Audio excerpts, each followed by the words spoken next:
मोदी सरकार गिराने वाले थे उपराष्ट्रपति धनखड़। खबर सुनकर हिल गया पूरा देश। नायडू और विपक्ष के सबसे बड़े खेल का हुआ पर्दाफाश। क्या उपराष्ट्रपति जगदीप धनखड़ मोदी सरकार को गिराना चाहते थे? क्या चंद्रबाबू नायडू को समर्थन वापस लेने का संकेत दिया गया था? इस खेल की स्क्रिप्ट बहुत पहले ही लिखी जा चुकी थी। ये आरोप किसी आम आदमी ने नहीं लगाए, बल्कि एक वरिष्ठ पत्रकार ने हाल ही में दिए इंटरव्यू में इस साजिश से पर्दा उठाया है। उनके मुताबिक धनखड़ सरकार के भीतर ही भीतर बगावत की जमीन तैयार कर रहे थे और सबसे चौंकाने वाली बात, इस खेल में आम आदमी पार्टी से लेकर कांग्रेस तक की परछाइयां नजर आने लगी थी। मानसून सत्र के पहले ही दिन जगदीप धनखड़ ने अपना इस्तीफा दे दिया। सब चौंक गए। वो व्यक्ति जो 11 दिन पहले कह रहा था कि 2027 में रिटायर होऊंगा, अचानक इस्तीफा क्यों दे बैठा? राजनीतिक पंडितों के कान खड़े हो गए। ध्यान दीजिए, इस्तीफे से कुछ दिन पहले धनखड़ ने आम आदमी पार्टी के सांसदों से गुपचुप मुलाकात की थी। उस मीटिंग में मोदी सरकार के खिलाफ बातचीत हुई, चाहे वो हंसी मजाक में हुई हो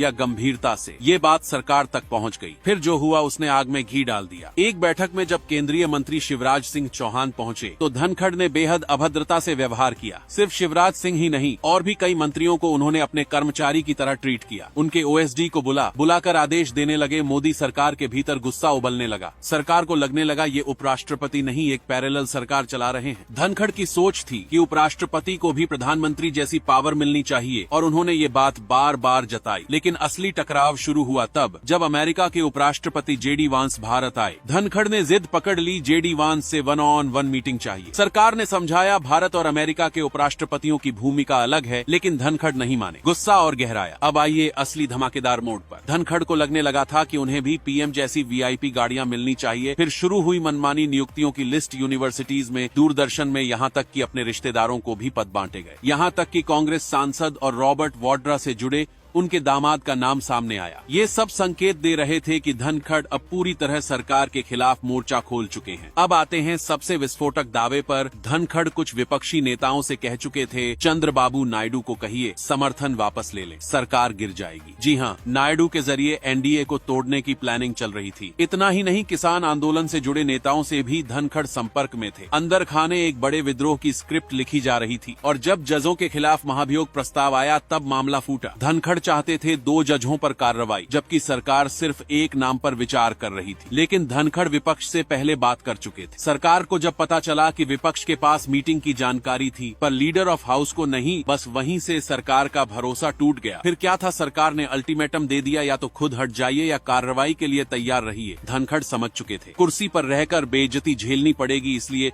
राष्ट्रपति भवन पहुंचे। बिना अपॉइंटमेंट लिए करीब 40 मिनट इंतजार किया और फिर स्वास्थ्य कारणों का बहाना बनाकर इस्तीफा दे दिया। अब सवाल ये उठता है, क्या अगर सरकार को समय रहते भनक न लगती तो मोदी सरकार सच में गिर सकती थी? क्योंकि सारी तैयारी पूरी हो चुकी थी। बीजेपी के बड़े नेताओं की लगातार मीटिंग्स, इमरजेंसी प्लान तैयार हो रहा था। 10 सांसदों को जिम्मेदारी दी गई थी। अगर धनखड़ इस्तीफा नहीं देते तो नो कॉन्फिडेंस मोशन लाया जाता। इसलिए विपक्ष चिट्ठियां लिखने लगा, धनखड़ के साथ अन्याय हुआ है। अब आप सोचिए, झुका हुआ व्यक्ति या पूरी सत्ता के खिलाफ चुपचाप विद्रोह रचने वाला चेहरा। कहानी बहुत बड़ी है और सवाल बहुत खतरनाक। आपका इस पूरे वाक्य को क्या मानना, कमेंट में जरूर बताइएगा।